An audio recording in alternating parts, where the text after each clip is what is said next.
Welcome everyone to my channel. ଆଜି class ବିଷୟବସ୍ତୁ ରହିଛି ବିଶେଷ୍ୟ ପଦ। ପୂର୍ବ କ୍ଲାସ ଗୁଡିକରେ ଆମେ ଡିସ୍କସନ କରିକି ଆସିଲେ ଓଡିଆ ଗ୍ରାମାର ବର୍ଣ୍ଣ, ଲିପି, ଅକ୍ଷର, ଶବ୍ଦ ଏସବୁ ବିଷୟ ଡିସ୍କସନ କରି ଆସିଥିଲେ ଏବଂ ପଦ ବିଷୟରେ ମଧ୍ୟ ଆଲୋଚନା କରିଥିଲେ। ପଦ କାହାକୁ କହନ୍ତି ନା ପଦ ହଉଛି ବାକ୍ୟରେ ବ୍ୟବହୃତ ଶବ୍ଦ ଗୁଡିକ, ଯୋଉ ଶବ୍ଦ ଗୁଡିକ ମନୁଷ୍ୟର ବା ବ୍ୟକ୍ତିର ଭାବାର୍ଥକୁ ପ୍ରକାଶ କରିଥାଏ ଅନ୍ୟ ନିକଟରେ।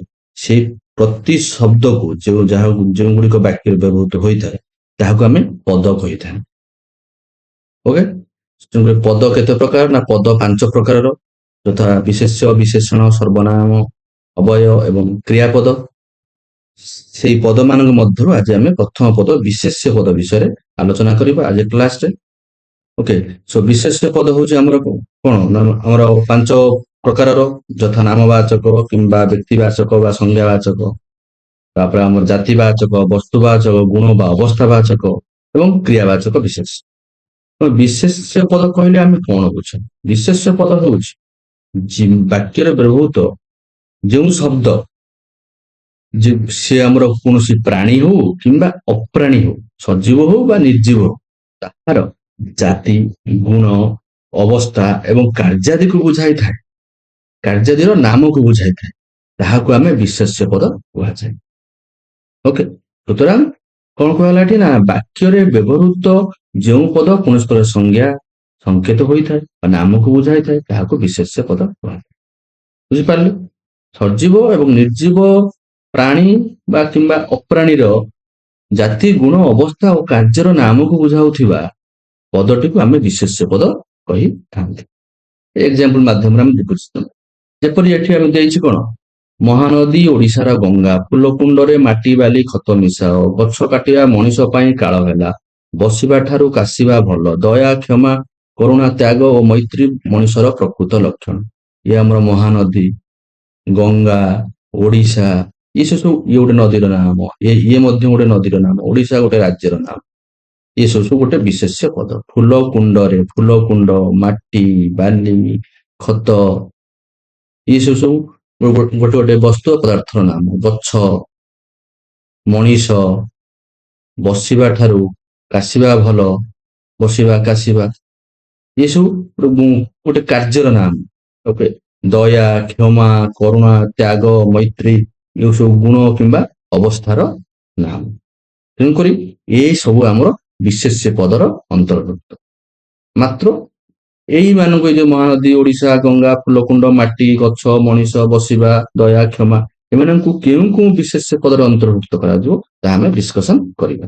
ଓକେ, ସୋ ବିଶେଷ୍ୟ ପ୍ରକାର, ଯୋଉ ବିଶେଷ୍ୟ ପଦର ପ୍ରକାର ଭେଦ, କେତେ ପ୍ରକାର ବିଶେଷ୍ୟ ଆମର ରହିଛି? 5 ପ୍ରକାରର ବିଶେଷ୍ୟ ରହିଛି। ଓକେ, ସେଗୁଡିକ ହଉଛି ନାମ ବା ସଂଜ୍ଞାବାଚକ ବିଶେଷ୍ୟ, ଓକେ, ଜାତିବାଚକ ବିଶେଷ୍ୟ, ବସ୍ତୁବାଚକ ବିଶେଷ୍ୟ, ଗୁଣ ବା ଅବସ୍ଥାବାଚକ ବିଶେଷ୍ୟ ଏବଂ କ୍ରିୟାବାଚକ ବିଶେଷ୍ୟ। 5 ପ୍ରକାରର ବିଶେଷ୍ୟ ପଦ ରହିଛି। ଓଡ଼ିଆ ଭାଷାରେ ବ୍ୟକ୍ତି, ଜାତି, ପ୍ରାଣୀ, ଅପ୍ରାଣୀ, ଗୁଣ, ବସ୍ତୁ, ଭାବ, ଅବସ୍ଥା ଓ କ୍ରିୟା ଆଦି ନାମକୁ ନେଇ ବ୍ୟବହାର କରୁଥିବା ବିଶେଷ୍ୟ ପଦ ଗୁଡିକୁ 5 ଭାଗରେ ବିଭକ୍ତ କରାଯାଇଛି। ଆମର ବସ୍ତୁକୁ ନେଇଗଲେ ଆମର ବସ୍ତୁବାଚକ ବିଶେଷ୍ୟ ହବ, ଅବସ୍ଥା ଏବଂ ଗୁଣ ବା ଭାବ ହେଲେ କ୍ଷଣି ଆମର କଣ ନା ଗୁଣବାଚକ ବିଶେଷ୍ୟ, କ୍ରିୟାକୁ ବୁଝାଉଥିଲେ ସେ ବିଶେଷ୍ୟ ପଦ କ୍ରିୟାବାଚକ ବିଶେଷ୍ୟ, ନାମକୁ ବୁଝାଉଥିଲେ ନାମବାଚକ ବିଶେଷ୍ୟ, ଜାତିକୁ ବୁଝାଉଥିଲେ ଜାତି ମିନ୍ସ ସେଠାରେ ସମୂହ, ଗୋଟେ କୌଣସି ଏକ ପ୍ରକାରର ସମୂହ। ଆମର ସପୋଜ ଜଙ୍ଗଲ, ଜଙ୍ଗଲ ସମୂହ, ମଣିଷ, ମଣିଷ ସମୂହ, ସ୍ତ୍ରୀ ଲୋକ ହୋଇପାରନ୍ତି, ପୁରୁଷ ଲୋକ ହୋଇପାରନ୍ତି, କିନ୍ତୁ ତାଙ୍କ ସମୂହକୁ ଆମେ ଜାତିବାଚକ ବିଶେଷ୍ୟ ନେବା। କୌଣସି ଜେନେରାଲ ଜାତି କଥା ଏଠି ଆଲୋଚନା କରାଯାଉ ନାହିଁ। ଓକେ, ଚାଲନ୍ତୁ ଗୋଟେ ଗୋଟେ କରି ଆମେ ଡିସ୍କସନ କରିବା, ପୁରା କ୍ଲିୟର ବୁଝିବା। ନାମବାଚକ ବା ସଂଜ୍ଞାବାଚକ ବିଶେଷ୍ୟ କଣ? ଦେଖନ୍ତୁ ଏଠାରେ ଆମର ଅଛି ସୁରେଶ ପରି ପରେଶ ବି ଭଲ ଖେଳେ ପଢେ, ମହାନଦୀ, ବୈତରଣୀ ଦୁଇଟି ବଡ ନଦୀ, ତୁଳସୀ, ବେଲ, ସାହାଡା ଗଛକୁ ଆମେ ପୂଜା କରିଥାଉ, ରାମାୟଣ, ମହାଭାରତ, ଭାଗବତ ଆମ ଭାଷାର ମହାନ ଗ୍ରନ୍ଥ। ସୁରେଶ ପରେଶ ଗୋଟେ ବ୍ୟକ୍ତିର ନାମ, ମହାନଦୀ, ବୈତରଣୀ ନଦୀର ନାମ, ତୁଳସୀ, ବେଲ, ସାହାଡା ଇଏ ଗଛର ନାମ, ରାମାୟଣ, ମହାଭାରତ, ଭାଗବତ ଏସବୁ ଗ୍ରନ୍ଥ ବା ପୁସ୍ତକର ନାମ। ତେଣୁକରି ଏ ସବୁ ଜିନିଷ କୌଣସି ବ୍ୟକ୍ତି ହଉ, କୌଣସି ନଦୀ ହଉ, କୌଣସି ବୃକ୍ଷ ହଉ କିମ୍ବା କୌଣସି ପଦାର୍ଥର ବା କୌଣସି ପୁସ୍ତକର ନାମକୁ ସୂଚାଉଅଛି। ତେଣୁକରି ଏଗୁଡିକ ଆମର ନାମବାଚକ ବା ସଂଜ୍ଞାବାଚକ ବିଶେଷ୍ୟରେ ବା ବ୍ୟକ୍ତିବାଚକ ବିଶେଷ୍ୟରେ ଅନ୍ତର୍ଭୁକ୍ତ ହବ। ତେଣୁକରି ବ୍ୟକ୍ତିବାଚକ ବା ନାମବାଚକ ସଂଜ୍ଞାବାଚକ ବିଶେଷ୍ୟ ପଦର ଡେଫିନେସନଟା କଣ ନା ଯେଉଁ ପଦ ଗୁଡ଼ିକ କୌଣସି ନିର୍ଦ୍ଦିଷ୍ଟ ବ୍ୟକ୍ତି, ଦେଶ, ଫୁଲ, ସହର, ନଦୀ, ପୁସ୍ତକ, ଲେଖକ ଯାହା ବି ହଉ ଇତ୍ୟାଦିର ନାମକୁ ବୁଝାଇଥାଏ ତାକୁ ଆମେ କଣ କହିବା ନା ନାମବାଚକ, ସଂଜ୍ଞାବାଚକ ବା ବ୍ୟକ୍ତିବାଚକ ବିଶେଷ୍ୟ କହିବା। କ୍ଲିୟର? ନାମବାଚକ ସଂଜ୍ଞା ଆମର ବିଶେଷ୍ୟ ପଦରେ କିଛି ନାହିଁ, ଟିକେ ଧ୍ୟାନ ଦେଇ ଦେଖିବେ, ପଢିବେ କିମ୍ବା ଶୁଣିବେ, ମନେ ରହିଯିବ। ନାମବାଚକ ବିଶେଷ୍ୟ ବା ସଂଜ୍ଞାବାଚକ ବା ବ୍ୟକ୍ତିବାଚକ, ବ୍ୟକ୍ତିର ନାମକୁ ବ୍ୟକ୍ତି ହଉ କି ଆମର କୌଣସି ପଦାର୍ଥ ହଉ, ବସ୍ତୁ ହଉ, ଯାହାର ନାମକୁ ବୁଝାଉଥାଏ ସେଇଟା ଆମର ନାମବାଚକ ବିଶେଷ୍ୟ। ଏକ୍ସାମ୍ପଲ ଯୋଉ ଯେମିତି ଆମର ହେଲା ସୁରେଶ, ପରେଶ, ମହାନ୍ତି, ବୈତରଣୀ, ତୁଳସୀ, ବେଲ, ସାହାଡା, ରାମାୟଣ, ମହାଭାରତ, ଭାଗବତ, ଗୀତା, ଏସବୁ ଆମର କଣ ଆମର କୌଣସି ଏକ ଗ୍ରନ୍ଥ ହଉ, କୌଣସି ଯୋଉ ବ୍ୟକ୍ତିର ନାମ ହଉ, ଏସବୁକୁ ବୁଝାଉଛି। ତେଣୁକରି ଏଗୁଡ଼ିକ ନାମବାଚକ, ବ୍ୟକ୍ତିବାଚକ ବା ସଂଜ୍ଞାବାଚକ ବିଶେଷ୍ୟ। ଓକେ, ସୋ ଦ୍ୱିତୀୟ ଆମର ବିଶେଷ୍ୟ ପଦ ହଉଛି ଦ୍ୱିତୀୟ ପ୍ରକାର ଜାତିବାଚକ ବିଶେଷ୍ୟ। ସୋ ଜାତିବାଚକ ବିଶେଷ୍ୟ କଣ ଏଠି ଧ୍ୟାନରେ ଦେଖି ଶୁଣିବେ। ଜାତିବାଚକ ବିଶେଷ୍ୟ ହଉଛି ଆମର କଣ ଏକ୍ସାମ୍ପଲ ମାଧ୍ୟମରେ ପ୍ରଥମେ ବୁଝଉଛି। ଦେଖ, ଉତ୍ତମ ଶିକ୍ଷକ ଛାତ୍ରଛାତ୍ରୀ ମାନଙ୍କର ଚରିତ୍ର ଗଢଣି। ଅରଣ୍ୟ କମିଯିବାରୁ ବାଘ, ଭାଲୁ, ହାତୀ ସଂଖ୍ୟା କମିଗଲାଣି। ସହରରେ ମଣିଷଙ୍କ ସଂଖ୍ୟା ବଢି ବଢି ଚାଲିଛି। ଉତ୍ତମ ଶିକ୍ଷକ, ଏଇଟା ଶିକ୍ଷକ ସମୂହକୁ ବୁଝାଉଛି।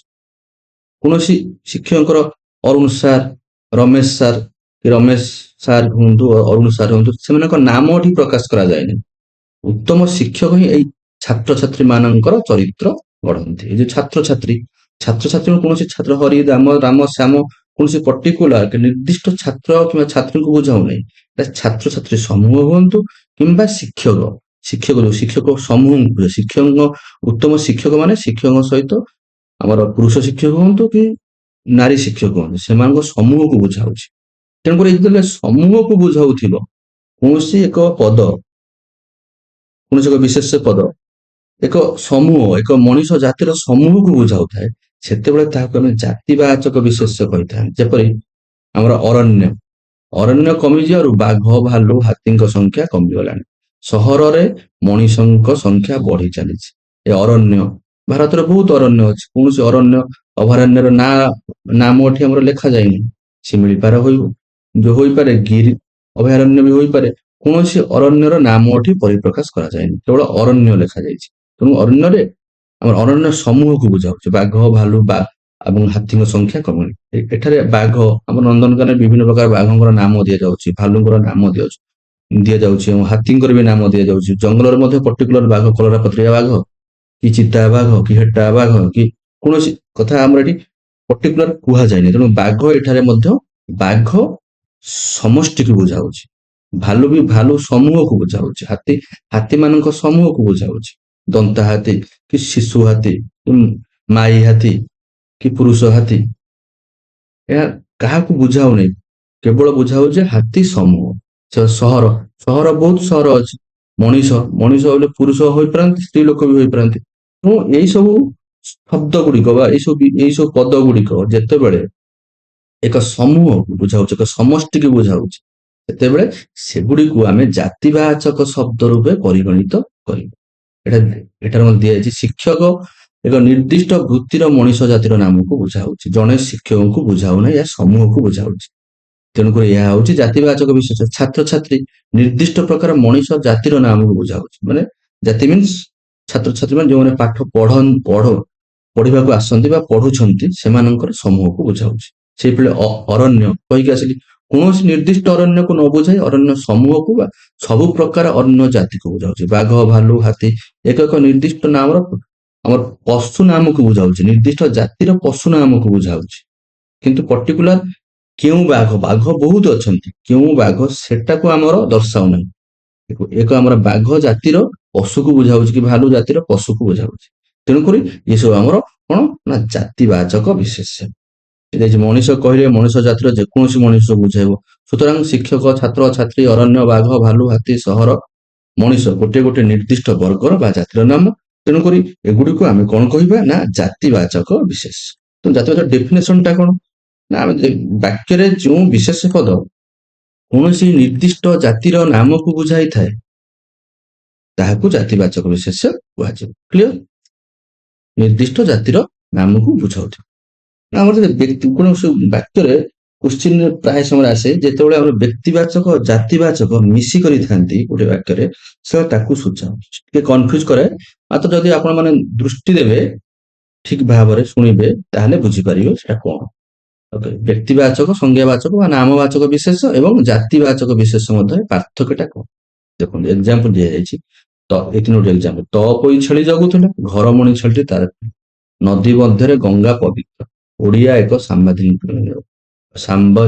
ସାମ୍ବିଧାନିକ ଭାଷା, ଓଡିଆ ଏକ ସାମ୍ବିଧାନିକ ଭାଷା। ସେଇଭଳି ଗଙ୍ଗାଧର ମେହେର ଓଡିଶାର କାଳିଦାସ, ଇଏ ଗୋଟେ ଏକ୍ସାମ୍ପଲ। ଓଡିଶାର କାଳିଦାସ ଦେଇଥିବ। ଏଇ ବାକ୍ୟ ମାନଙ୍କରେ ବ୍ୟକ୍ତିବାଚକ, ନାମବାଚକ ବା ସଂଜ୍ଞାବାଚକ ଏବଂ ଜାତିବାଚକ ବିଶେଷ ପଦଟି କିଏ? ନହେଲେ ଅଣ୍ଡରଲାଇନ ଦେଇଥିବ, ରେଖାଙ୍କିତ ଶବ୍ଦଟି ବା ପଦଟି କେଉଁ ବିଶେଷ୍ୟ ପଦ? ଓକେ, ତ ପୋଇ ଛେଳି ଜଗୁଥିଲା। ଯଦି ଏଠି ବୁଝିବା, କୌଣସି ପର୍ଟିକୁଲାର ଛେଳିକୁ କୁହାଯାଉନି। ତ ପୋଇ ଛେଳି ଜଗୁଥିଲା। ଛେଳି ହୋଇପାରେ, ବହୁତ ଛେଳି ହୋଇପାରନ୍ତି, ଛେଳି ସମୂହକୁ ଏଟା ବୁଝାଉଛି। ଓକେ, ବାକ୍ୟଟି ପଢିବେ, ତାର ସେଣ୍ଟେନ୍ସ ଅର୍ଥ ବୁଝିଗଲେ ଆପଣମାନେ ବୁଝିପାରିବେ ଯେ ଏଠାରେ ଯୋଉ ଛେଳି ଶବ୍ଦଟି ଏଠି ଜାତିବାଚକ ବିଶେଷ ହବ। ମାତ୍ର ଏଠାରେ ଯୋଉ ଘରମଣି ଛେଳିଟି କେଉଁ ଛେଳି? ନା ଘରମଣି ଛେଳି, ପର୍ଟିକୁଲାର ଛେଳିର ନାଁଟି ଦେଇଛି। ତେଣୁ ଏଠି ଘରମଣି ଯୋଉ ଛେଳି ଦେଲା, ଏଇଟା ଆମର ନାମବାଚକ ବା ସଂଜ୍ଞାବାଚକ ବା ବ୍ୟକ୍ତିବାଚକ ବିଶେଷ ପଦ। ନଦୀ ମଧ୍ୟରେ ଗଙ୍ଗା ପବିତ୍ର। ଓକେ, ନଦୀ ମଧ୍ୟରେ ଗଙ୍ଗା ପବିତ୍ର। ନଦୀ ମଧ୍ୟରେ ଗଙ୍ଗା ପବିତ୍ର ଯେମିତି ଆମର ଗଙ୍ଗାଧର ମେହେର ଓଡିଶାରେ କାଳିଦାସ, ସେଇଭଳି ଏକ ବାକ୍ୟ। ଦେଖ, ନଦୀ ମଧ୍ୟରେ, ନଦୀ ମାନେ ଏଟା ଆମର ବହୁତ ନଦୀ ସମୂହକୁ ବୁଝାଉଛି। କୌଣସି ପର୍ଟିକୁଲାର ନଦୀକୁ ବୁଝାଉନି। ତ ନଦୀଟା ହବ ଆମର ଜାତିବାଚକ ବିଶେଷ। ନଦୀଟା ହବ ଆମର ଜାତିବାଚକ ବିଶେଷ।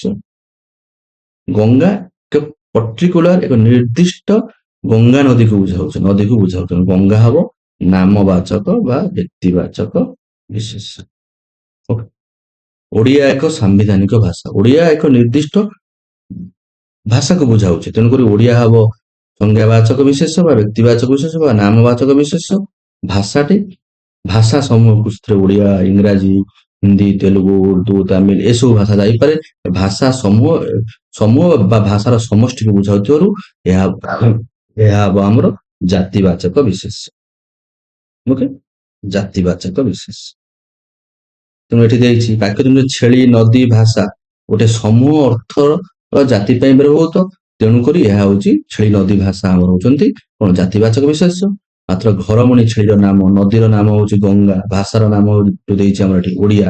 ତେଣୁକରି ଏହାକୁ ଆମେ କଣ କହିବା? ନା ଏହାକୁ ଆମେ କହିବା ନାମବାଚକ ବା ବ୍ୟକ୍ତିବାଚକ ବା ସଂଜ୍ଞାବାଚକ ବିଶେଷ। ଗଙ୍ଗାଧର ମେହେର ଓଡିଶାର କାଳିଦାସ। ଏଠି ଗଙ୍ଗାଧର ମେହେର ଜଣକ ନାମ, କାଳିଦାସ ବି ଜଣକ ନାମ। ଏ ଦିଟା ଯାକ ବ୍ୟକ୍ତିବାଚକ ବିଶେଷ। ମାତ୍ର ଏ ବାକ୍ୟଟିରେ ଗଙ୍ଗାଧର ମେହେର ହେବେ ଆମର ବ୍ୟକ୍ତିବାଚକ ବିଶେଷ, କରେକ୍ଟ, ବା ନାମବାଚକ ବିଶେଷ, ବ୍ୟକ୍ତିବାଚକ ବିଶେଷ। ମାତ୍ର କାଳିଦାସ, ମାନେ ଗଙ୍ଗାଧର ମେହେରକୁ କାଳିଦାସଙ୍କ ସହିତ ତୁଳନା କରାଯାଉଛି। ବା ଏଠାରେ ଓଡିଶାରେ କାଳିଦାସ କହିଲେ, ଓଡିଶାରେ କାଳିଦାସ ଏକ କବି ସମୂହକୁ ବୁଝାଉଛି। ଯୋଉ ବିଶିଷ୍ଟ କବି ମାନେ ଅଛନ୍ତି, କାଳିଦାସ ସଂସ୍କୃତ ଯୋଉ ଆମର ମହାନ ଭାଷାର ସେ ଜଣେ ମହାନ କବି ଅଟନ୍ତି। ଓକେ, ତେଣୁ କାଳିଦାସଙ୍କ ସହିତ ତୁଳନୀୟ ଯେତେକ କବି ଓଡିଶାରେ ଅଛନ୍ତି, ତାଙ୍କଠା ସହ ଆମର ଯୋଉ ତୁଳନା କରିବା, ଗଙ୍ଗାଧର ମେହେର ହଉଛନ୍ତି ଓଡିଶାର କାଳିଦାସ। ମାନେ ଗଙ୍ଗାଧର ମେହେର ଓଡିଶାର ସର୍ବଶ୍ରେଷ୍ଠ ଜଣେ ଆମର କବି ଅଟନ୍ତି। ଓକେ, ତେଣୁକରି କାଳିଦାସ କଣ? ଏଠି କାଳିଦାସ ତୁଳନା ହଉଥିବାରୁ ବା ଏକରୁ ଏକାଧିକ ଅର୍ଥ ଆସୁଥିବାରୁ, ଯୋଉ ଓଡିଶାର କାଳିଦାସ ମାନେ ଓଡିଶାର ସବୁ କବି ମାନଙ୍କ ମଧ୍ୟରେ ଗଙ୍ଗାଧର ଶ୍ରେଷ୍ଠ।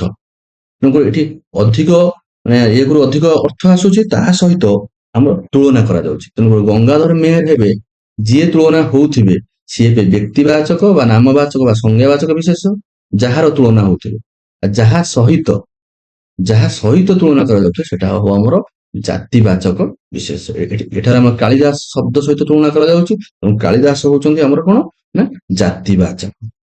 ଓକେ, ଜାତିବାଚକ। ତେଣୁକରି ଜାତିବାଚକ ବିଶେଷ ସମୂହ, ଶ୍ରେଣୀ, ବର୍ଗ, ଗୋଷ୍ଠୀ ଏବଂ ଜାତିର ନାମକୁ ବୁଝାଉଥାଏ। କହିକରି ଆସିଲି। ମାତ୍ର ନାମବାଚକଟା ସେହି ଜାତିର ଏକ ନିର୍ଦ୍ଦିଷ୍ଟ ଅଂଶ ବା ଗୋଟିକର ପର୍ଟିକୁଲାର ନିର୍ଦ୍ଦିଷ୍ଟର ନାମକୁ ବୁଝାଇଥାଏ। ନିର୍ଦ୍ଦିଷ୍ଟ ଅଂଶ ବା ନାମକୁ ବୁଝାଇଥାଏ। ସମୂହ ହେଲେ ଜାତିବାଚକ, ନାମ ହେଲେ ନାମବାଚକ ବା ସଂଜ୍ଞାବାଚକ। ଓକେ, ଆଉ କିଛି ଏକ୍ସାମ୍ପଲ ଆମେ ବୁଝିବା। ଏଠି ଦେଇଛି, ହଁ ଦେଇଛି, ମୁଁ କହିକି ଆସିଲି ଗଙ୍ଗାଧର ଓଡ଼ିଶାର କାଳିଦାସ। ସେଇଭଳି ପ୍ରାଚୀ ନଦୀ ଓଡ଼ିଶାର ଗଙ୍ଗା। ପ୍ରାଚୀ ନଦୀ ଓଡ଼ିଶାର ଗଙ୍ଗା। ପ୍ରାଚୀ କଣ ଗଙ୍ଗା ନଦୀ କି? ପ୍ରାଚୀ ଗଙ୍ଗା ନଦୀ ନୁହଁ। ଗଙ୍ଗା ନଦୀ ଗୋଟେ ନଦୀ ଆମ ଭାରତ ବର୍ଷରେ ଅଛି, କିନ୍ତୁ ପ୍ରାଚୀ ନଦୀକୁ ଓଡ଼ିଶାର ଗଙ୍ଗା ଭାବେ ତୁଳନା କରାଯାଇଛି। ଯେ ଭାରତ ଯୋଉ ଗଙ୍ଗା ଅଛି ତାହା ସହିତ ପ୍ରାଚୀ ନଦୀ ସମତୁଲ୍ୟ।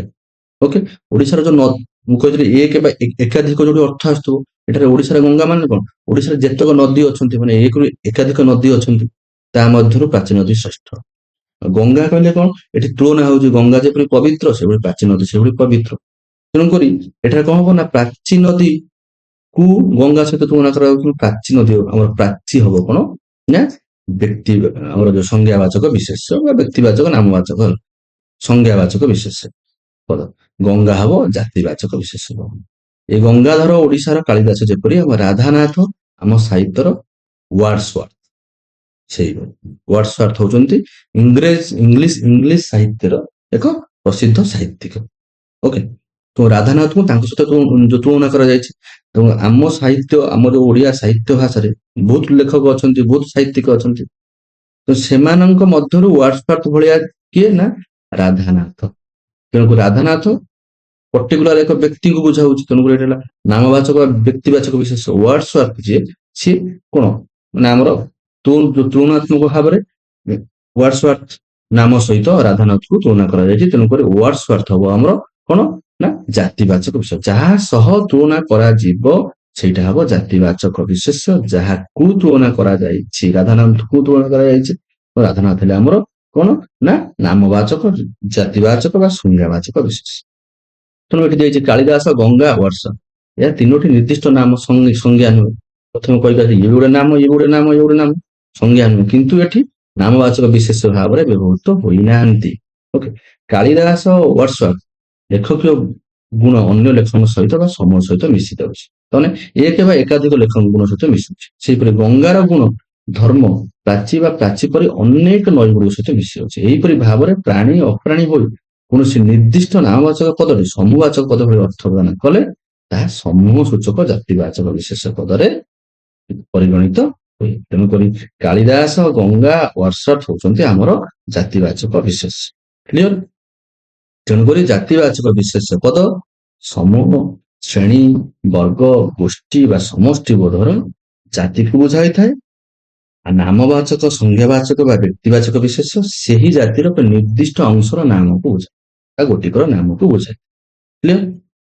ଓକେ, ତାପରେ ଆମେ ଦେଖିବା ତୃତୀୟ ବିଶେଷ ପଦ କଣ ନା ବସ୍ତୁବାଚକ ବିଶେଷ ପଦ। କିଛି ନାହିଁ, ବସ୍ତୁବାଚକ ବିଶେଷ ପଦ ଆପଣ ନାମରୁ ଜାଣିପାରୁଥିବେ, ଯାହା ବସ୍ତୁର କୌଣସି ନାମକୁ ବୁଝାଉଥିବ। ଯେଉଁ ପଦରେ, ବାକ୍ୟରେ ଯେଉଁ ପଦ ନିର୍ଦ୍ଦିଷ୍ଟ ବସ୍ତୁର ନାମକୁ ବୁଝାଏ ତାହା ବସ୍ତୁବାଚକ ପଦ। ଯେକୌଣସି ବସ୍ତୁ ପଦାର୍ଥର ନାମ ବୁଝାଯାଏ। ଆମର ଏଠି ଲୁହ, ରକ୍ତ, ମାଟି, ପଥର, ସୁନା, ଲୁହା, ଇଏ ସବୁ ଆମର କଣ ବସ୍ତୁବାଚକ ବିଶେଷ ସବୁ। ଆଉ ଗୋଟେ ଟ୍ରିକ୍ ଅଛି ଯେ ବସ୍ତୁବାଚକ ବିଶେଷ ପଦ ଯୋଉ ପଦକୁ ଆମେ ବସ୍ତୁବାଚକ ବିଶେଷ ପଦ ବୋଲି କହିଥାନ୍ତି, ତାକୁ ଯଦି ଆମେ ଭାଙ୍ଗିବା ବା ତାକୁ ଛୋଟ ଛୋଟ ଖଣ୍ଡ ଭାଙ୍ଗିବା, ଛୋଟ ଛୋଟ ଖଣ୍ଡ କରିବା, ଛୋଟ ଛୋଟ ଭାଗରେ ବିଭକ୍ତ କରିବା, ତାହା ତା ମୂଳ ନାମକୁ ହିଁ ପ୍ରତିପାଦିତ କରୁଥାଏ। ସେଇଟା ହଉଛି ବସ୍ତୁବାଚକ ବିଶେଷ। ଯେପରି ଏଠାରେ ଏକ୍ସାମ୍ପଲ ଦେଇଛି, ତା ଆଖିରେ ଲୁହ ନୁହେଁ ରକ୍ତ ଢଳୁଛି।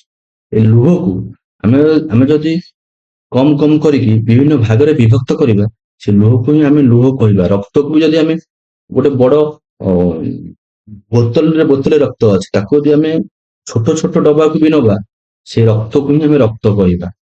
ମାଟିକୁ, ଝୁଡିରୁ ଯଦି ଆମେ ମାଟିକୁ ଗୋଟେ ପାତ୍ରରେ ବି ରଖିବା, ତାହା ମାଟି ହବ। ପଥରକୁ ଆମେ ରାସ୍ତାରେ ବିଛେଇଲେ ପଥର, ଆମେ ବାହାରେ ପକାଇଲେ ମଧ୍ୟ ପଥର।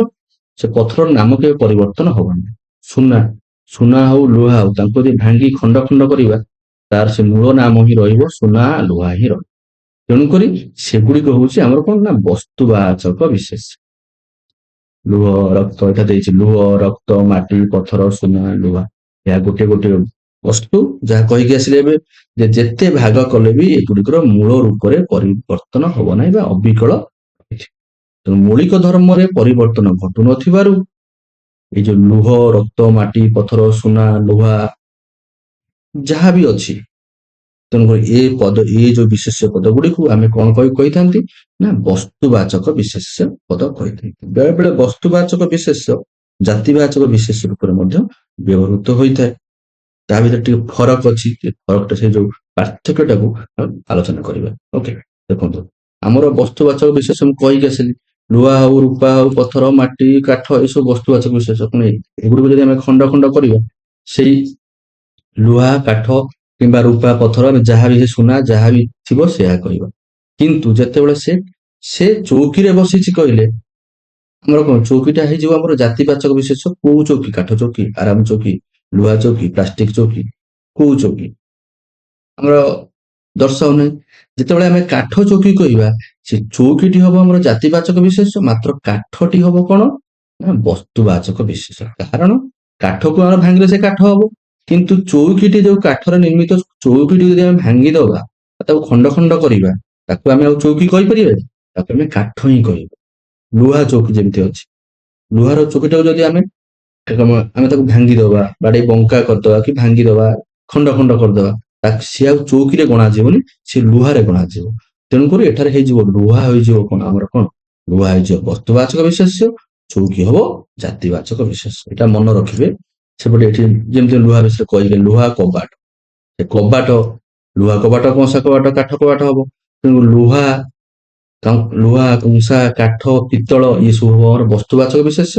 କବାଟଟା ହବ କାରଣ ଜାତିବାଚକ ବିଶେଷ। କାରଣ ଏଟାକୁ ଆମେ ଯଦି କବାଟର ସମୂହକୁ ବୁଝାଉଛି, ମାନେ ସେ କବାଟର କ୍ଲାସରେ ଯିଏ ସବୁ ଯିବେ ସେଇଗୁଡାକୁ ବୁଝାଉଛି। ଏ କବାଟକୁ ଆମେ ଭାଙ୍ଗିଲେ ସେ ଯେଉଁଥିରୁ ତିଆରି ସେ ସେଇଥିରେ ଯିବ। ଯଦି କଂସାରୁ ତିଆରି ହେଇଥିବ ସେ କଂସା ବୋଲି ଗଣାଯିବ। କାଠରୁ ତିଆରି ଥିଲେ କବାଟ ଭାଙ୍ଗିଗଲା ପରେ କାଠ ବୋଲି କୁହାଯିବ, ଆଉ କବାଟ କୁହାଯିବନି। ସେଠି କାଠ ଖଣ୍ଡ ପଡିଛି କୁହାଯିବ, ସେଠି କବାଟ ପଡିଛି ଆଉ କୁହାଯିବନି, କାରଣ କବାଟ ତାର ଅସ୍ତିତ୍ଵ ହରାଇଥିଲା ସେତେବେଳେ। ବୁଝିପାରିଲେ? କବାଟ ଏଠି ଯେମିତି ଆମର ଯେମିତି ରୂପା ଚୁଡି, ଶଙ୍ଖ ଚୁଡି, ସୁନା ଚୁଡି, ହୀରା ଚୁଡି, ତେଣୁ ଚୁଡିଟା ହବ ଆମର ଜାତିବାଚକ ବିଶେଷ। ଏ ଶଙ୍ଖ, ସୁନା, ରୂପା ଇଏ ଆମର ବସ୍ତୁବାଚକ ବିଶେଷ। ପଥର ଯେମିତି ଆମର ବସ୍ତୁବାଚକ ବିଶେଷ ହେଲା, ପଥର ମୂର୍ତ୍ତି ହେଲା ବେଳୁ ମୂର୍ତ୍ତିଟା ହଉଛି ଆମର ଜାତିବାଚକ ବିଶେଷ, ପଥରଟା ହଉଛି ଆମର ବସ୍ତୁବାଚକ ବିଶେଷ। ସେଇଭଳି ଆମର ଯୋଉ ମାଟି ରହିଲା, ମାଟି, କଣ୍ଢେଇ, କାଠ ଖଣ୍ଡେଇ, ଯୋଉ ଆମର କଣ୍ଢେଇ, କଣ୍ଢେଇଟା ହଉଛି ଆମର ଜାତିବାଚକ ବିଶେଷ। ନା କଣ୍ଢେଇ ସମଷ୍ଟିକୁ ବୁଝାଉଛି, କଣ୍ଢେଇ ସମୂହକୁ ବୁଝାଉଛି। ମାଟିର, କାଠର, ଫାଇବରର ହେଇପାରେ, ଆମର ପ୍ଲାଷ୍ଟିକର ହେଇପାରେ, ରବରର ହେଇପାରେ। ରବର, ମାଟି, କାଠ ଇଏ ସବୁ ବସ୍ତୁବାଚକ ବିଶେଷ୍ୟ ପଦ, ମାତ୍ର କଣ୍ଢେଇଟି ହବ ଆମର ଜାତିବାଚକ ବିଶେଷ୍ୟ ପଦ। ଓକେ, ବୁଝିପାରିଲେ? ବସ୍ତୁବାଚକ ବିଶେଷ୍ୟ କଣ, ବସ୍ତୁବାଚକ ବିଶେଷ୍ୟ କେମିତି ଆମ ଜାତିବାଚକ ବିଶେଷ୍ୟକୁ ଖୋଜିକି ପାଇବା ବା ନିରୂପଣ କରିବା, ତା ବିଷୟରେ ମଧ୍ୟ ଡିସ୍କସନ କଲେ। କେବେ ବି କାଠ ଚୌକି ଯଦି ଦେଇଥିବ, ସପୋଜ କାଠ ଚୌକି ପୁରା ଗୋଟେ ଶବ୍ଦ କରି ଆମର ଦେଇଛି ଚୌକି, ତେବେ ସମ୍ପୂର୍ଣ୍ଣକୁ ବସ୍ତୁବାଚକ ବିଶେଷ୍ୟ ଭାବରେ କହିବେ ନାହିଁ। କାଠ ହବ ବସ୍ତୁବାଚକ ବିଶେଷ୍ୟ, ଚୌକିଟା ହବ ଜାତିବାଚକ ବିଶେଷ୍ୟ। ଓକେ, ତାପରେ ଆମର ଚତୁର୍ଥ ବିଶେଷ୍ୟ ପଦ ହଉଛି, ଚତୁର୍ଥ ପ୍ରକାର ବିଶେଷ ପଦଟି ଆମର କଣ ନା ଗୁଣ ବା ଅବସ୍ଥାବାଚକ ବିଶେଷ୍ୟ। ତାର ନାମରୁ ହିଁ ଜଣା ପଡୁଛି, ଯାହା ଗୁଣ କିମ୍ବା କୌଣସି ଅବସ୍ଥାକୁ ବୁଝାଉଥିବ ଯେଉଁ ବିଶେଷ ପଦଟି, ତାହା ହେଲା ଗୁଣ ବା ଅବସ୍ଥାବାଚକ ବିଶେଷ୍ୟ। ବାକ୍ୟରେ ଯେଉଁ ବିଶେଷ ପଦ କୌଣସି ନିର୍ଦ୍ଦିଷ୍ଟ ଗୁଣ ଅଥବା ଅବସ୍ଥାର ନାମକୁ ବୁଝାଏ ତାହା ଗୁଣବାଚକ ବା ଅବସ୍ଥାବାଚକ ବିଶେଷ୍ୟ କୁହାଯାଏ। ଏଠାରେ ନିରୀହତା, ସୌନ୍ଦର୍ଯ୍ୟ, ମଧୁରତା, ଆମର ଚାଞ୍ଚଲ୍ୟ, ସତ୍ୟ, ଏ ନିରୀହତା, ସୌନ୍ଦର୍ଯ୍ୟ, ମଧୁରତା ଏହା କଣ ତାର ଗୁଣକୁ ବୁଝାଉଛି। ଓକେ, ଆମର ରହିଲା ଶୈଶବ, ଯୌବନ, ବାର୍ଦ୍ଧକ୍ୟ, ଦୁଃଖ, ସୁଖ ଏସବୁ ଅବସ୍ଥାକୁ ବୁଝାଉଛି। ଦାରିଦ୍ର୍ୟ, ନିରକ୍ଷରତା ଏସବୁ ଅବସ୍ଥାକୁ ବୁଝାଉଛି। ଶାନ୍ତି, ମୈତ୍ରୀ, ସମତା ଏସବୁ ଗୁଣକୁ ବୁଝାଉଛି। ତେଣୁକରି ପ୍ରଥମେ ଲକ୍ଷ୍ୟ କରିବେ ବାକ୍ୟରେ କେଉଁ ଶବ୍ଦ ବ୍ୟବହାର କରାଯାଇଛି, ତାର ଅର୍ଥ କଣ, ସେ ଅର୍ଥରୁ ହିଁ ତାହା କେଉଁ ପଦରେ ଅନ୍ତର୍ଭୁକ୍ତ ହବ ତାହା ଜଣାପଡେ। ଯେପରି ମମତା ଗୋଟେ ଶବ୍ଦ, ମମତା ଜଣଙ୍କର ନାମ ବି ହୋଇପାରେ, ମମତା ଗୋଟେ ଗୁଣ ବି ହୋଇପାରେ। ଯେତେବେଳେ ନାମ ହବ ସେତେବେଳେ ନାମବାଚକ, ସଂଜ୍ଞାବାଚକ ବା ବ୍ୟକ୍ତିବାଚକ ବିଶେଷ୍ୟ ହବ ନାମବାଚକ, ବା ଯେତେବେଳେ ଗୁଣକୁ ବୁଝାଇବ ସେତେବେଳେ ଗୁଣବାଚକ ବିଶେଷ୍ୟ ହବ, ଗୁଣବାଚକ ବିଶେଷ୍ୟ ହବ। ତେଣୁ ମମତା ଗୋଟେ ଭଲ ଝିଅ, ଏଇଠି ଆମର କଣ ହବ, ଏଠି ବ୍ୟକ୍ତିବାଚକ ବା ନାମବାଚକ ବିଶେଷ୍ୟ। ମମତା ଜଣେ ଭଲ ଝିଅ। ଓକେ, ତେଣୁ ପ୍ରଥମେ ଆପଣ ବାକ୍ୟଟିକୁ ଅର୍ଥ ବାହାର କରିବେ, ତାପରେ ତାହାର ଯୋଉ ପଦ ବ୍ୟବହୃତ ହଉଛି, ଶବ୍ଦ ବ୍ୟବହୃତ ହଉଛି, କେଉଁ ପଦରେ ଅନ୍ତର୍ଭୁକ୍ତ ହବ ସେଠାରେ ନିରୂପଣ କରିବେ।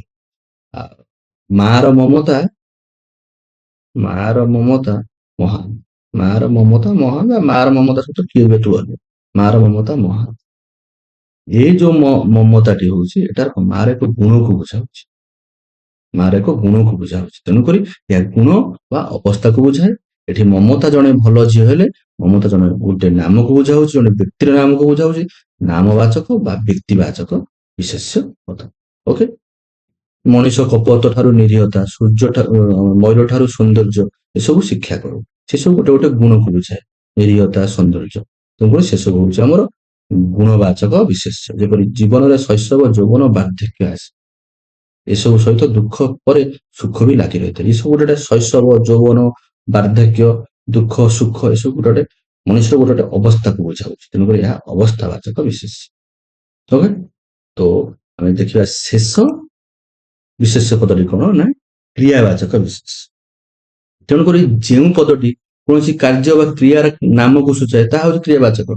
ତେଣୁକରି ଆମର କଣ ଦିଆଗଲା, ବାକ୍ୟରେ ଯେଉଁ ପଦ କୌଣସି ନିର୍ଦ୍ଦିଷ୍ଟ କାର୍ଯ୍ୟ ବା ନାମକୁ ସୂଚାଏ ତାହା କ୍ରିୟାବାଚକ ପଦ।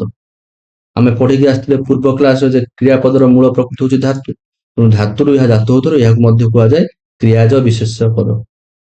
ଓକେ, ବୁଝିପାରିଲେ କଣ? ଆମର ଯେମିତି ବାକ୍ୟରେ ଯେଉଁ ଶବ୍ଦ କୌଣସି ଗୁଣ ଅବସ୍ଥାକୁ ବୁଝାଏ ତାହା ହଉଛି ଆମର ଗୁଣବାଚକ ବା ଅବସ୍ଥାବାଚକ ବିଶେଷ୍ୟ। ବାକ୍ୟରେ ଯେଉଁ ଶବ୍ଦ ବା ଯେଉଁ ପଦ କୌଣସି ବସ୍ତୁର ନାମକୁ ବୁଝାଏ ତାହା ହଉଛି ବସ୍ତୁବାଚକ ବିଶେଷ୍ୟ। ସେଇଭଳି ବାକ୍ୟରେ ଯେଉଁ ପଦ କୌଣସି ନିର୍ଦ୍ଦିଷ୍ଟ କ୍ରିୟା ବା କାର୍ଯ୍ୟର ନାମକୁ ବୁଝାଏ, କାର୍ଯ୍ୟର ନାମକୁ ବୁଝାଏ, କାର୍ଯ୍ୟକୁ ବୁଝାଏ ନୁହଁ, କାର୍ଯ୍ୟର ନାମକୁ ବୁଝାଉଥିବ ତାହା ହଉଛି କ୍ରିୟାବାଚକ ବିଶେଷ୍ୟ। କାର୍ଯ୍ୟକୁ ବୁଝାଇଲେ ତାହା ହେଇଯିବ କ୍ରିୟାପଦ। ଆମେ କ୍ରିୟାପଦ ବିଷୟରେ ପରବର୍ତ୍ତୀ କ୍ଲାସ ମାନଙ୍କରେ ପଢିବା। କ୍ରିୟାପଦ ହଉଛି କଣ ନା କାର୍ଯ୍ୟର ନାମକୁ କାର୍ଯ୍ୟକୁ ବୁଝାଉଥିବ, ସେଟା ହଉଛି ଆମର କ୍ରିୟାପଦ। ଆଉ ଆମର କ୍ରିୟାବାଚକ ବିଶେଷ କଣ ନା ଯେଉଁ ପଦ କୌଣସି ନିର୍ଦ୍ଦିଷ୍ଟ କ୍ରିୟା ବା କାର୍ଯ୍ୟର ନାମକୁ ସୂଚାଉଥିବ ବା ବୁଝାଉଥିବ। ଓକେ। ତେଣୁକରି କଣ ନା କ୍ରିୟାର ମୂଳ ଧାତୁରେ କେମିତି କଣ କରିବା, କ୍ରିୟାର ମୂଳ ଧାତୁରେ ବା ମୂଳ କ୍ରିୟା ରୂପରେ ବିଭିନ୍ନ ପ୍ରକାର ପ୍ରତ୍ୟୟ ଯୋଗ କଲେ ଆମର ମୂଳ ଧାତୁର ଯୋଉ କ୍ରିୟାର ମୂଳ ପ୍ରକୃତି ଯୋଉ ଧାତୁ, ସେଇ ଧାତୁ ପଡ ଧାତୁ ହେଲା, ଖେଳ ଧାତୁ ହେଲା, ଖେଳିବାର ଯୋଉ ଆମର ମୂଳ ପ୍ରକୃତି ହଉଛି କଣ ନା ଖେଳ, ସେଟା ହଉଛି ଧାତୁ। ଓକେ। ତେଣୁକରି ସେଥିରେ ବିଭିନ୍ନ ପ୍ରକାର ପ୍ରତ୍ୟୟ ଆମର ଇବା, ଅ, ଆ, ଇ, ଅଣା, ଅନ୍ତି, ଅଣି, ଇଆ, ଆଳି, ଏସବୁ ପ୍ରତ୍ୟୟ ଲଗାଇକି ଆମେ କ୍ରିୟାବାଚକ ବିଶେଷ ପଦ ଗଠନ କରିପାରିବା। ଓକେ। ଚାଲନ୍ତୁ ଦେଖିବା କେମିତି କଣ ଆମର ଗଠନ ହବ। ଯେମିତି ପଢ, ଇବା, ପଢିବା, କିଛି ନାହିଁ, ସେ ଖେଳୁଛି। ଦେଖନ୍ତୁ, ସେ ଖେଳୁଛି, ଏକ୍ସାମ୍ପଲ ଦଉଛି, ସେ ଖେଳୁଛି। ଏଠାରେ ଖେଳିବା ହଉଛି କ୍ରିୟାପଦ, ଖେଳିବାଟା ହଉଛି ଆମର କ୍ରିୟାପଦ। ମାତ୍ର ଯଦି କହିବି ଖେଳିବା ତାର କାମ, ଖେଳିବା ତାର କାମ, ଏଇଠାରେ ଯୋଉ ଖେଳିବାଟା ହଉଛି କଣ, ଖେଳ ଧାତୁରେ ଆମର ଇବା ପ୍ରତ୍ୟୟ ଲାଗିଛି। ଖେଳ ଧାତୁରେ ଇବା ପ୍ରତ୍ୟୟ ଯୋଗ ହୋଇ ଆମର ଖେଳିବା ହେଇଛି। ଏ ଖେଳିବାଟା ହବ ଆମର କ୍ରିୟାବାଚକ ବିଶେଷ। ବୁଝିପାରିଲେ? କାରଣ ଏଠି ଖେଳିବା ଯୋଉ ଖେଳନ୍ତି ବା ଖେଳିବାର ଯୋଉ କ୍ରିୟାର ତାର ନାମକୁ ବୁଝାଉଛି। ଏଠି କଣ ଖେଳୁଛି ମାନେ କଣ, ସେ ଗୋଟେ କାର୍ଯ୍ୟ କରୁଛି, ସେ ଖେଳିବା କାମ କରୁଛି। ତେଣୁକରି ସେଇଟା ହେଇଯାଉଛି କଣ ନା କ୍ରିୟାପଦ। ଯୋଉ କାମ କରୁଛି, ଗୋଟେ କାର୍ଯ୍ୟକୁ ବୁଝାଉଛି, ତାହା ହଉଛି କ୍ରିୟାପଦ। କିନ୍ତୁ ଗୋଟେ କାର୍ଯ୍ୟର ନାମକୁ ଏଇଟା ବୁଝେଇଲା, ଖେଳିବା ତାର କାମ, କାମ ହଉଛି ଖେଳିବା। ସେଇଟା ସେତେବେଳେ କଣ ହେଇଯିବ, ଆମର ଏଇଟା ହେଇଯିବ କ୍ରିୟାବାଚକ ବିଶେଷ। ଏଠି ଆମର ବିଭିନ୍ନ ପ୍ରକାର ପ୍ରତ୍ୟୟ ଲାଗେ, ଯେମିତି ଖେଳିବାରେ ଇବା ପ୍ରତ୍ୟୟ ଲାଗିଲା, ସେଇଭଳି ଆମର ଏଠି ଦେଖନ୍ତୁ ପଢରେ ଆ ପ୍ରତ୍ୟୟ ଲାଗିଛି। କଣ ହେଲା ନା ପଢା ତାଙ୍କର ଚାଲିଛି। ଖେଳରେ ଅ ଲାଗିଲା, ଖେଳ ତାଙ୍କର, କଣ ଖେଳ ସରିଲା, ଇଏ ଖେଳ ହେଲା, ପଢା ହେଲା, ବସିବା, ବସରେ ଇବା, ଲଢେଇ, ଲଢେଇ ହେଲା, ରାନ୍ଧଣା, ଭୋଜନ, ନାଚ ଆଳି, ନଚାଳି, ଇଏ ସବୁ ଆମର ହଉଛି କଣ ନା କ୍ରିୟାବାଚକ ବିଶେଷ୍ୟ। ଓକେ, କ୍ଲିୟର ହେଲେ ଆଉ ଥରେ କହିଦଉଛି, ଯେଉଁ ପଦଟି ବାକ୍ୟରେ ଗୋଟେ କ୍ରିୟାର, ଗୋଟେ କାର୍ଯ୍ୟର ନାମକୁ ବୁଝାଉଥାଏ, ସୂଚାଉଥାଏ, ତାହାକୁ ଆମେ କହିପାରିବା କ୍ରିୟାପଦ। କିନ୍ତୁ ତାହାକୁ ଆମେ କହିପାରିବା କ୍ରିୟାବାଚକ ବିଶେଷ ପଦ। ମାତ୍ର କ୍ରିୟାପଦ ହଉଛି ଯାହା କୌଣସି କାମକୁ ବୁଝାଉଥାଏ, ଯାହା କୌଣସି ଖେଳୁଛି ପଢୁଛି ଇଏ ସବୁ ହେଲେ କ୍ରିୟାପଦ। ମାତ୍ର ଖେଳା ସରିଲାଣି, ଆମର ପଢିବା ତାଙ୍କର କାମ, ଲଢେଇ ତାର ଗୁଣ, ଓକେ, ସେ ଖୁବ ନଚାଳି, ଏସବୁରେ ବିଭିନ୍ନ ପ୍ରତ୍ୟୟ ଅ ଆ ଇବା ଏଇ ଅଣା ଏସବୁ ପ୍ରତ୍ୟୟ ଲାଗିକି ଯେଉଁ ନୂଆ ଶବ୍ଦଟି ଗଠନ କରାଯାଇଥାଏ ତାହା ହଉଛି କ୍ରିୟାବାଚକ ବିଶେଷ। ଏଠାରେ ନଚାଳିଟା କ୍ରିୟାବାଚକ ବିଶେଷରେ ଯାଇଛି, ତାହା ମଧ୍ୟ ଯଦି ଆମେ ଅଲଗା ଅର୍ଥରେ ବ୍ୟବହାର କରିବା ତାହା ଜାତିବାଚକ ବିଶେଷକୁ ମଧ୍ୟ ସୂଚାଇ ଥାଏ। ଗୋଟେ ଏକ୍ସାମ୍ପଲ ଅଛି ଦେଖିବା, ଓକେ। କ୍ରିୟାବାଚକ ବିଶେଷ ପଦରେ ଆଳି ଯୋଗ ହୋଇ ଜାତିବାଚକ ବିଶେଷ ମଧ୍ୟ ଆମ ଭାଷାରେ ଗଢ଼ାଯାଇପାରେ। ଖେଳ, ଆଳି ଖେଳାଳି, ପଢ, ଆଳି ପଢାଳି, ନାଚ, ଆଳି ନାଚା, ଓକେ। ଆମର ବହୁତ ପ୍ରକାର ଓଡିଶୀ ନୃତ୍ୟ କରନ୍ତି, ଯେକୌଣସି ବ୍ୟକ୍ତି ଏକ୍ସ, ସପୋଜ ଏକ୍ସ ଜଣେ ଭଲ ଓଡିଶୀ ନଚାଳି, ଏଠାରେ ଯୋଉ ନଚାଳି ବା ଓଡିଶୀ ନର୍ତ୍ତକୀ ଯୋଉ ଆମେ କହନ୍ତି ନା ନଚାଳି, ସେ ଯୋଉ ନଚାଳିଟା ଟୋଟାଲ ଆମର କଣ କରାଯାଉଛି ନା ଯେଉଁମାନେ ନାଚ କରନ୍ତି ବା ଯେଉଁମାନେ ନୃତ୍ୟ କରନ୍ତି ସେମାନଙ୍କ ସମୂହକୁ ବୁଝାଉଛି। ସେଠାରେ ସେତେବେଳେ ଆମେ ଏହାକୁ ଜାତିବାଚକ ବିଶେଷ ମଧ୍ୟ କହିପାରିବା। ଖେଳାଳି, ସଚିନ ତେନ୍ଦୁଲକର ମାନେ ଭଲ କ୍ରିକେଟ ଖେଳାଳି, ଯୋଉ ଖେଳାଳି ଶବ୍ଦଟି, ଖେଳାଳି ବିଶେଷ ପଦଟି, ସେ ଯୋଉ ଯେତେକ କ୍ରିକେଟ ଖେଳାଳି ଅଛନ୍ତି ତାଙ୍କ ଭିତରେ ମାନେ ଆମର ଯୋଉ ସଚିନ ତେନ୍ଦୁଲକରକୁ ସର୍ବଶ୍ରେଷ୍ଠ ଭାବେ କହୁଛି। ତେଣୁ ସଚିନ ହବ ଆମର କଣ ନା ନାମବାଚକ ବିଶେଷ, ଖେଳାଳିଟି ହବ କଣ ନା ଖେଳାଳି ସମୂହକୁ ବୁଝାଉଥିବାରୁ ବା କ୍ରିକେଟ ଖେଳାଳିଙ୍କ ସମୂହ ସମଷ୍ଟିକୁ ବୁଝାଉଥିବ, ଏଠି ହବ ଜାତିବାଚକ ବିଶେଷ। ବୁଝିପାରିଲେ? ଆଳି ପ୍ରତ୍ୟୟ ଯୋଗ ହୋଇ ମଧ୍ୟ ଆମର କ୍ରିୟାବାଚକ ବିଶେଷ ପଦ ପରେ ଏଇଟା ଆମର ଖେଳ, ଏସବୁ କ୍ରିୟାପଦ ନୁହଁ, ଏସବୁ କ୍ରିୟାବାଚକ ବିଶେଷ। ଖେଳ, ପଢା, ନାଚ ଏସବୁ ହେଲେ କ୍ରିୟାବାଚକ ବିଶେଷ ପଦ। ତାପରେ ଆଳି ପ୍ରତ୍ୟୟ ଯୋଗ ହୋଇକି ଆମେ ମଧ୍ୟ ଜାତିବାଚକ ବିଶେଷରେ ପରିଣତ କରିଥାନ୍ତି। ମୂଳ ଧାତୁରେ ଆମେ ବିଭିନ୍ନ ପ୍ରକାର ଅ ଇବା ଏସବୁ ପ୍ରତ୍ୟୟ ଲଗାଇକି ଆମେ ସେଇ ଯୋଉ ଧାତୁକୁ, ସେ ଯୋଉ ଶବ୍ଦ ରୂପକୁ, ସେ ଯୋଉ ଧାତୁ ରୂପକୁ ବା କ୍ରିୟାପଦକୁ ଆମେ କଣ କରିଥାନ୍ତି ନା ଆମେ କ୍ରିୟାବାଚକ ବିଶେଷ ଭାବରେ ଆମେ ପରିଣତ କରିଥାନ୍ତି। ତେଣୁ ବୁଝିପାରିଲେ ଆମର ବିଶେଷ ପଦ ହଉଛି କେତେ ପ୍ରକାର? 5 ପ୍ରକାର। ନାମବାଚକ, ସଂଜ୍ଞାବାଚକ ବା ବ୍ୟକ୍ତିବାଚକ ବିଶେଷ, ତାପରେ ଆମର ଜାତିବାଚକ ବିଶେଷ, ଗୁଣବାଚକ ବିଶେଷ, କ୍ରିୟାବାଚକ ବିଶେଷ, ବୁଝିପାରିଲେ ସବୁ? ବସ୍ତୁବାଚକ ବିଶେଷ, ଏ 5 ପ୍ରକାର ବିଶେଷ ତାହାର କେମିତି ଆମର କେମିତି ସେମାନଙ୍କୁ ସବୁ ଚିହ୍ନିବା ସେ ବିଷୟରେ ଆଲୋଚନା କଲି। ଆଶା ଏ ଭିଡିଓଟି ଆପଣଙ୍କୁ ଭଲ ଲାଗିଥିବ। ଦୟାକରି ଏ ଭିଡିଓ ବହୁତ ମାତ୍ରାରେ ସେୟାର କରନ୍ତୁ, ସବସ୍କ୍ରାଇବ କରନ୍ତୁ, ଲାଇକ୍ କରନ୍ତୁ, ନିଜର ସାଙ୍ଗମାନଙ୍କ ପାଖରେ ପହଞ୍ଚାନ୍ତୁ। ଯୋଉମାନଙ୍କର କୌଣସି ପରୀକ୍ଷା ଥିବ ସେମାନଙ୍କୁ ଆବଶ୍ୟକ କରୁଥିବ ଯୋଉ ଆମର ବିଶେଷ ପଦ ଉପରେ ଡାଉଟ୍ କ୍ଲିୟର କରିବା ପାଇଁ ଏହି ଭିଡିଓଟି ନିଶ୍ଚୟ ସେମାନଙ୍କୁ ହେଲ୍ପ କରିବ।